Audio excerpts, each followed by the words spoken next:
comment allez-vous? J'espère que vous allez bien. Moi ça va, je suis contente d'être de retour. Alors cette vidéo, c'est une vidéo que je voulais faire depuis fort longtemps. Mais comment dire, c'était un peu compliqué de l'aborder, on va dire. C'était plutôt un Q&A parce que j'avais beaucoup de questions en effet qui concernaient les livres notamment. Mais je voulais faire un Q&A plus ou moins personnel, c'est-à-dire sur ma personne. Oui, je sais que c'est un peu bizarre, mais c'est vrai, je voulais faire ça depuis un moment. Et ça tombe bien parce que ma chaîne a actuellement 2 ans ce mois-ci. Je crois que j'ai posté ma première vidéo entre le 10 ou le 17 septembre 2017 du coup, et je suis vraiment ravie d'être ici devant vous pour faire ce Q&A. J'ai mon téléphone où j'ai mes questions, donc sur une photo que je vous avais demandé de me poser des questions, et aussi, ça c'était sur Instagram, et aussi j'ai des questions que d'autres personnes ont pu me poser. Alors, pour commencer, je vais juste me présenter, je vais juste chercher déjà la photo, et ensuite, voilà, c'est celle-ci. Voilà, c'était celle-ci, si vous ne savez pas, je vous la mettrai peut-être ici. Enfin bref. Alors, je vais commencer par me présenter. Donc, je m'appelle Immacula Hélène Cyprien. Oui, j'ai 2 prénoms. Mes 2 prénoms, d'où viennent-ils? Je vous expliquerai ça un autre jour. Parce que c'est très significatif. Voilà, mais je peux dire que Immacula, ça vient d'Immaculée Conception. Voilà, ça c'est fait. Donc je suis née en Guadeloupe. Donc si vous ne savez pas, la Guadeloupe c'est un département ou une région d'outre-mer. Donc ils parlent créole et français, créole guadeloupéen. Voilà, c'est un département, c'est pas vraiment un pays, même s'il y avait eu voilà, des idées pour ça autrefois. Et peut-être jusqu'à aujourd'hui, je sais pas. Donc c'est un département français, donc on est français. Voilà. Moi, c'était un cas particulier. Je suis devenue française après. Oui, parce que j'étais d'abord haïtienne. Mes parents sont haïtiens.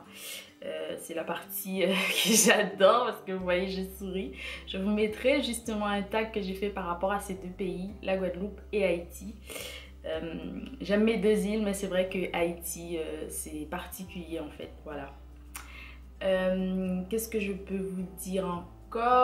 Ça c'est fait, oui, donc je parle français, créole haïtien, créole guadeloupéen, un petit peu anglais, je comprends et parle très peu espagnol, et j'ai fait des cours, des initiations par exemple au mandarin, etc. à l'université parce que j'ai étudié la linguistique. Voilà, j'ai passé toute ma vie donc en Guadeloupe jusqu'à mes 18-19 ans où j'ai voyagé pour aller donc à l'université en France. Où j'ai étudié, donc j'ai fait une licence LLCE anglais, première langue, deuxième langue espagnole, donc c'était littérature, langue et civilisation étrangère. Je vous mettrai tout ça si ça vous intéresse, ou n'hésitez pas à me reposer des questions. Ensuite, suite à ça, la 3e année, on avait une mineure, donc j'ai choisi le FLE, français langue étrangère, et plus tard je me suis dirigée donc vers un master linguistique et didactique pardon, du français langue étrangère pour devenir prof de FLE. Normalement à l'étranger, mais finalement je ne suis pas partie. Donc il faut savoir que j'ai fait des séjours linguistiques en Floride et ensuite à New York et New Jersey aussi, on va dire ça comme ça. En fait j'ai été prendre l'avion à New Jersey, mais bon, je connais pas très bien. Je connais un petit peu mieux New York que New Jersey. Suite à ces quelques mois dans ces 2 états, donc je suis partie 2 années de suite, donc je suis restée 2-3 mois en Floride, 2-3 mois à New York pour apprendre la langue, voilà. Et parce que je voulais partir vivre là-bas pour être prof de FLE. Voilà, c'était ça en fait la chose. Mais finalement, je suis restée en France suite à des raisons personnelles également. Donc, pendant ce master, j'ai fait de la linguistique plutôt générale, hein, je vais dire. Et moi, j'ai un peu bifurqué sur la linguistique des créoles, du créole haïtien et du créole guadeloupéen. Mais moi, j'étais très intéressée par le créole haïtien, bien évidemment. J'ai fait mes recherches et je me destinais à la recherche. Je n'ai pas pu faire ça parce que je ne trouvais pas de personnes pour vraiment m'encadrer par rapport à ce que je voulais faire. Donc soit les spécialistes de créole étaient partis à la retraite ou certains n'étaient plus malheureusement. et je n'étais pas intéressée par la pure et dure syntaxe.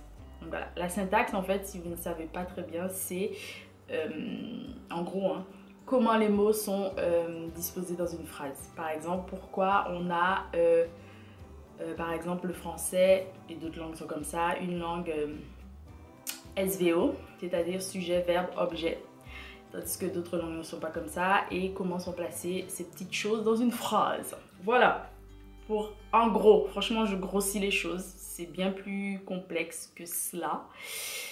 Qu'est-ce que j'ai pu faire d'autre? Voilà, ensuite j'ai fait, pendant un master encore, j'ai fait un double master pour pouvoir passer le CAPES, donc français moderne, lettres modernes, voilà. Ça s'est bien passé pour l'écrit, à l'oral en revanche un petit peu moins. Donc je suis tombée sur pause, donc je ne l'ai pas eu. Je ne regrette pas du tout parce que c'était pas vraiment mon idée de rester en France et encore moins de travailler en fait en tant qu'enseignante dans l'éducation nationale. Je ne veux pas être fonctionnaire comme ça en fait, voilà, c'est ça. Donc vers la fin de mon master, j'ai commencé à travailler en France, à Paris, d'où ma venue à Paris, parce que j'étais en France mais pas à Paris, voilà, pas trop loin en tout cas, c'était à Orléans si vous voulez savoir, environ 1 heure de Paris.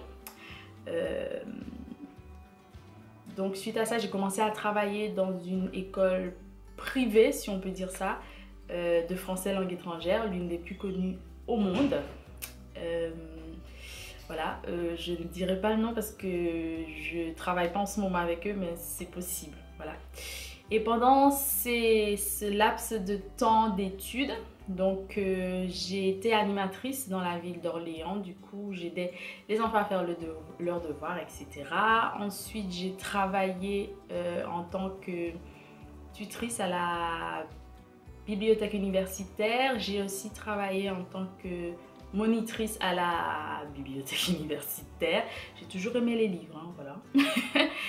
C'était une très bonne expérience. Tutrice, c'était pas très longtemps, c'était une mission assez rapide, mais je formais les premières années en fait à utiliser les outils informatiques en fait pour chercher, pour faire des recherches documentaires, etc. Voilà. C'est bien plus que ça, mais en gros c'est ça. Et monitrice en fait c'était le samedi et en fait j'étais à la BU pour surveiller, faire les prêts, des choses comme ça, voilà. Un petit peu plus classique on dira. Et par la suite j'ai eu une expérience de 6-7 mois dans une association à Orléans où j'enseignais l'alphabétisation, donc du FLE, et c'était la partie alphabétisation, c'est la partie que je préfère parce que c'est un sujet qui m'intéresse énormément, d'où cette notion d'éducation pour moi est vaste et ça en fait partie. L'alphabétisation, franchement c'est ce que je préfère. J'adore l'andragogie. Donc l'andragogie c'est un peu l'envers de la pédagogie, c'est-à-dire que la pédagogie vise plus les enfants, les juniors, les ados, voilà, et l'andragogie ça vise plus les adultes, voilà, et c'est ce que je préfère enseigner aux adultes parce que les finalités sont différentes, les buts, voilà, sont différents. Qu'est-ce que je peux vous dire d'autre sans vraiment entrer dans le détail? Si vous avez des questions, n'hésitez pas en revanche. Ensuite, qu'est-ce que j'ai fait? J'ai travaillé donc, dans cette institution en tant que prof de FLE. Ensuite, je me suis arrêtée pendant 1 mois et pendant ce mois, j'ai décidé de faire autre chose. J'ai voulu monter mon entreprise et c'est ce que je fais depuis bientôt 2 ans. Donc cette année, ça fera bientôt 2 ans. Si vous voulez, je pourrais vous en parler éventuellement une autre fois. Et j'ai décidé de travailler pendant, donc je suis restée 1 an et 9 mois dans la restauration plutôt haut de gamme, c'est-à-dire que je travaillais dans un restaurant où la santé était au cœur de la nourriture, on va dire. On ne mangeait pas juste vite, mais on mangeait vite et bien. Voilà, tout ce que je peux vous dire. Je ne nommerai pas cette institution. C'était une bonne expérience et en même temps c'était mitigé parce que j'ai beaucoup aimé ce que je faisais et parce que dans mon projet personnel, il y aura un peu de restauration, donc j'avais besoin d'apprendre et je ne pouvais pas aller dans une institution qui ne me ressemblait pas parce que pour moi, se nourrir, c'est aussi une partie qui rentre dans la santé, dans le bien-être, etc. Donc c'est pour ça que j'avais choisi cette enseigne, que franchement j'ai eu une très bonne expérience. Ensuite, j'ai arrêté parce que je ne voulais pas rester trop longtemps, même si pour moi c'était déjà suffisamment longtemps. J'ai fait une formation de libraire, j'ai eu une formation d'une semaine. Ensuite, je suis partie en stage pendant 1 mois. Ça, c'était aussi pendant la période voilà, où je préparais encore mon projet, que je prépare encore. Et ensuite, j'ai arrêté cette préparation pour me lancer dans l'apprentissage. Donc, je suis apprentie en ce moment libraire. Et du coup, j'ai des heures de cours et en même temps des heures en entreprise. Voilà, vous savez tout. Ou presque, en tout cas. Donc ça, c'est mon parcours, on va dire, plus ou moins scolaire. Pas très classique apparemment, mais voilà. Donc au cours de ces années, j'ai appris pas mal de choses, j'ai rencontré de très belles personnes et c'était vraiment très top. N'hésitez pas à me poser des questions si vous en avez. Voilà, on continue. Il y a une question très intéressante, comme toutes les questions. Qu'est-ce qui t'a donné l'envie de lancer ton blog? Alors, déjà, cette chaîne que j'ai, si vous ne le savez pas, puisque c'est un peu long de le dire maintenant, mais quand même, cette chaîne, c'est une chaîne dédiée aux ouvrages, à la culture, même en général, afro-caribéenne. Parce que j'ai voulu créer cette chaîne parce que lorsque moi, je regardais les vidéos, au départ, je regardais des vidéos cheveux, beauté, etc. Et puis j'ai commencé à m'intéresser à ce que disaient les booktubers. J'ai trouvé des booktubers, il y en a énormément, c'est vrai, peut-être pas assez pour certains, et je le pense aussi. Mais il n'y avait pas de booktubers qui me ressemblaient ou qui faisaient ce que j'avais envie de voir. C'est-à-dire très peu de littérature afro ou afro-caribéenne. Et s'il y en avait, c'était exclusivement en anglais. Pour moi, ce n'était pas un problème parce que c'est vrai, je comprends plus ou moins l'anglais. Mais je me suis posé la question en me disant, mais et les personnes qui étaient donc francophones, qu'est-ce qu'elles pouvaient avoir? Il en existe énormément, c'est vrai. Peut-être pas assez, comme on le dit, mais énormément. Et je me suis dit, et si je me lançais? Donc il y a des années que je voulais me lancer, je ne l'ai pas fait parce que peut-être que je n'étais pas prête et que c'était pas le moment, il n'y avait pas encore cette brèche en moi. Et puis un jour cette brèche est arrivée, fort heureusement parce que grâce à ça je suis devant vous. Et j'avais déjà un blog. Donc comment j'ai créé mon blog, c'est que j'ai toujours aimé écrire depuis très jeune. Et pour moi c'était bien d'écrire ce que je pensais, d'écrire à propos de plein de choses, ce que je lisais, etc. Mais je ne voulais pas le faire à travers un ouvrage parce qu'on est critiqué, jugé, c'est vrai, même si je pense écrire, j'espère être publié un jour, on ne sait jamais parce que l'importance d'avoir une visibilité et de créer aujourd'hui, c'est important, je pense. Et il y a peut-être des gens comme moi qui ne retrouvent pas en fait ce dont ils ont envie. Voilà, donc je me dis, il y a peut-être quelque chose à faire. Voilà. Et c'est comme ça que j'ai créé mon blog. J'ai commencé à écrire sur ce que je lisais, proposer des idées de lecture et tout. Et après, j'ai changé. Mais c'était juste un passe-temps, comme jusqu'à présent. Mais c'est devenu bien plus qu'un passe-temps. Aujourd'hui, c'est vrai, c'est une passion, mais c'est aussi une façon d'entrer dans ce monde professionnel que je trouve qui est bien. Parce qu'on a de la liberté, on a également un champ bien plus large. C'est-à-dire qu'on a en fait, on a un droit à la productivité, on a le droit au choix de la ligne éditoriale, etc. Donc c'est ce que je trouve bien en faisant des vidéos. On est beaucoup plus libre. Je ne suis pas sous l'épaule ou l'aile de quelqu'un qui me dit « Oh non, non, non, tu devrais pas. » C'est vrai, je prends en compte des conseils, je prends en compte des suggestions, je prends en compte vos questions, je prends en compte plein de choses, mais j'ai quand même une plus grande liberté que si j'étais ailleurs, je pense. Bien que je pense qu'il est bien évidemment aussi bon de travailler ailleurs. Et c'est ce que je ferai si l'occasion se présente à moi, par exemple. Voilà, je reste ouverte à toute éventualité parce que je pense qu'il faut pas comment dire, s'enfermer. Voilà, parce que c'est un peu dommage. J'en resterai juste là. Voilà. Donc c'est comme ça que j'ai eu l'envie de lancer mon blog et plus professionnel ces derniers temps parce que c'est ce que je veux faire, travailler dans ce domaine et tout ce que j'ai fait jusque-là, toutes les pierres que j'ai semées, on va dire jusque-là, quand je regarde, cette route me mène à cela. Donc pourquoi ne pas continuer et ne pas devenir pro dans ce domaine, même si ça va prendre du temps, etc. Mais c'est ce que j'aime et je me sens bien. Voilà.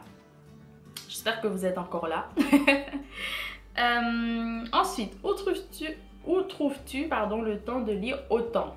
Alors moi, c'est subjectif, on va dire peut-être, mais moi je trouve que je ne lis pas beaucoup ou autant que je voudrais, c'est vrai. Mais je ne peux pas dire que je lis quand même bien plus que la moyenne. Donc, je ne peux pas dire que je ne lis pas beaucoup. C'est vrai, je lis beaucoup. Alors, principalement, je lis principalement dans les transports. J'ai une vidéo, si vous voulez, et je vous en referai une autre pour vous donner des idées de lieux ou de petits temps comme ça où vous pouvez lire. Je lis exclusivement dans les transports. Pourquoi? Parce que j'ai le temps. Et au lieu de regarder le paysage, ça m'arrive des fois de regarder le paysage, je préfère lire. Le temps passe plus vite, on a moins le temps de stresser dans les transports ou autres, donc je lis exclusivement dans les transports. Dans le bus, je lis mieux parce que dans le métro, ça arrive de rater mes stations. Oui, oui, oui, ça m'arrive très souvent. Donc voilà. Je lis actuellement beaucoup à la maison. Quand je rentre, surtout ces temps-ci, je lis énormément à la maison et dans mon lit. Avant d'aller me coucher, je prends environ 1h30, 2h, plus 1h30 pour lire. Voilà, c'est très important, mais il faut dire que en ce moment, j'ai aménagé mon emploi du temps pour pouvoir lire et être tranquille parce que je suis dans une période d'apprentissage, donc je me laisse ce laps de temps. Et comme je le disais, il y a des choses que je refuse. C'est-à-dire que je suis moins enclin à sortir si ça n'a pas un rapport avec les livres. C'est vrai, je l'avoue, surtout en ce moment. Parce que c'est la rentrée littéraire, il y a beaucoup de rencontres. Donc si ça n'a pas un rapport avec les livres, ça prend beaucoup moins de place. Ou la culture, parce qu'évidemment, je vais beaucoup au cinéma, j'adore ça. Je vais beaucoup au musée, j'adore ça aussi. Un peu moins ces temps-ci, mais j'essaie. Dans les galeries aussi, les expos, parce que j'adore ça. Et en ce moment, c'est vrai que je fais beaucoup de choses à côté avec le mannequinat parce que je suis l'ambassadrice d'une marque et que ça me tient à cœur de mettre en valeur ce que la marque propose parce que ça vient de chez moi, parce que ça me représente, parce que c'est mon combat. Donc voilà, si ça ne rentre pas dans ces priorités, dans ces choses que je dis, mes priorités, je mets de côté. Après, il y a la famille, bien évidemment. Alors là, bien évidemment, il faut être stratégique. La famille, c'est important. Donc, bien évidemment, je ne peux pas, parfois, dire non. Voilà. Ou tout ce qui est perso, la vie personnelle, bien évidemment. On est obligé. C'est comme ça parce que c'est important également. Donc si ça ne rentre pas, je lis dans les transports. Si ça ne rentre pas dans le cadre, j'évite les sorties. Si ça ne rentre pas dans les cadres professionnels ou perso, j'évite les sorties pour lire. Et sinon, je m'intéresse un peu à tout, c'est-à-dire que j'écoute d'autres personnes qui parlent de livres. Si ça ne m'intéresse pas, je fais des choix aussi. C'est-à-dire que je ne lis pas tout parce que ce n'est pas possible, on est d'accord. Je ne lis pas tout, je fais des choix dans mes lectures. Il y a des choses qui m'intéressent, je vais les lire, d'autres qui m'intéressent moins ou qui n'ont aucun rapport avec ma vie professionnelle ou personnelle, je ne lirai pas. Je peux lire une première page, certaines pages feuilletées, mais je ne lirai pas. Voilà, parce qu'il faut faire des choix, on ne pourra jamais tout lire. Voilà, et si la lecture c'est vraiment une priorité, je pense qu'il faut au moins se dire, ok, par jour, je lis, je sais pas, 10 pages, 20 pages, enfin, voilà. Et puis, moi je pense que plus on lit, plus on a de facilité, plus on lit vite et mieux on lit. Donc voilà, donc ça peut aider. Voilà, j'ai d'autres questions. Quels sont mes auteurs et mes livres préférés? Alors, comment vous dire? Plus je lis, plus je suis exigeante, on va dire. Et surtout, c'est les derniers temps où il y a beaucoup de choses, je trouve, vraiment beaucoup de choses. Et qui sont intéressantes, oui, mais qui, moi, par exemple, qui ne m'intéressent pas ou m'intéressent moins. Voilà. Tout est bon à apprendre, évidemment, mais c'est vrai qu'il y a des choses qui m'émeuvent moins, qui me paraissent moins importantes, ou voilà. Parce qu'il faut faire des choix. C'est comme ça. Ça ne rentre pas dans mes préoccupations pour le moment, peut-être. C'est pas grave. Peut-être que plus tard, ce sera le cas. Mais voilà. Donc, je suis devenue vraiment plus exigeante. J'aime beaucoup Dany Laferrière parce que je trouve que c'est simple pour certaines personnes, mais ça parle à tout le monde. Voilà, tout le monde peut y accéder et lire cela. Et parce que jusque-là, lorsque je lis Dany Laferrière, je peux m'identifier à presque tout ou tous les personnages. Donc ça, c'est important. C'est vraiment très important pour moi parce que c'est vrai, je lis par plaisir, mais aussi je lis pour autre chose, pour apprendre, pour pouvoir me projeter, pour pouvoir voyager, etc. J'ai une vidéo à cet effet que je vous mettrai ici. Ça s'appelle les Quick Talk. C'est quelque chose que j'ai décidé d'instaurer cette année et j'espère qu'il pourra vous intéresser, donc je vous les mettrai. Et il y aura normalement un épisode chaque mois, donc n'hésitez pas à poser vos questions, que ce soit avec les livres, en rapport avec les livres, la vie privée, personnelle, l'entrepreneuriat, tout ce que vous voulez. Voilà, parce qu'il y a des choses que je fais que je parle pas forcément, j'en parle pas forcément ici parce que non seulement parce que je pense que ça peut peut-être ne pas vous intéresser, mais je sais pas d'ailleurs, donc n'hésitez pas à me donner votre retour. Voilà. Et il y a des ouvrages que j'ai aimés. Donc je parlais des auteurs, les auteurs. Après j'aime beaucoup Roxane Gay, mais j'ai lu qu'un ouvrage, 13 jours, qui m'a bouleversée, qui a agi sur mon comportement et mon corps pendant la période de la lecture. Donc je l'aime beaucoup. Après je suis sous ma réserve parce que je dois lire davantage pour confirmer si c'est vraiment quelqu'un que j'aime beaucoup. Après il y a Edwidge Danticat que j'aime beaucoup.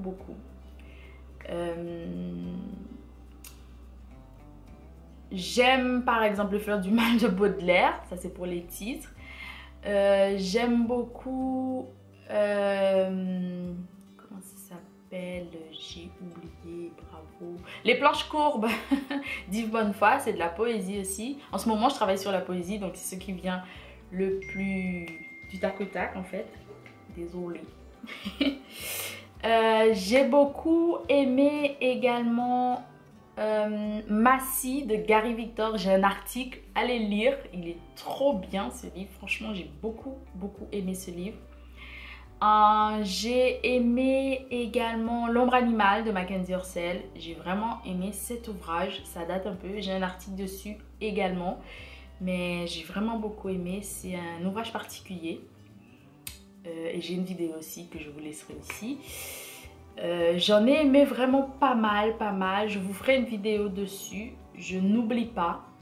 Mais je pense que dédier une vidéo à ces choses, ce serait mieux. À ces sujets, ce serait mieux. Voilà, donc ça fait un petit moment que ça dure sur mon Q&A. N'hésitez pas si vous avez davantage de questions. Je serais vraiment ravie d'y répondre. J'aime aussi beaucoup d'autres choses dans la vie, hein. J'aime la mode, j'aime le maquillage, j'aime les voyages, j'aime beaucoup de choses, j'aime les plantes, oui j'en ai pas mal à la maison d'ailleurs. Et oui, ben, je n'aime pas que les livres, mais c'est vrai que ça prend beaucoup de place dans ma vie et dans ma maison. actuellement.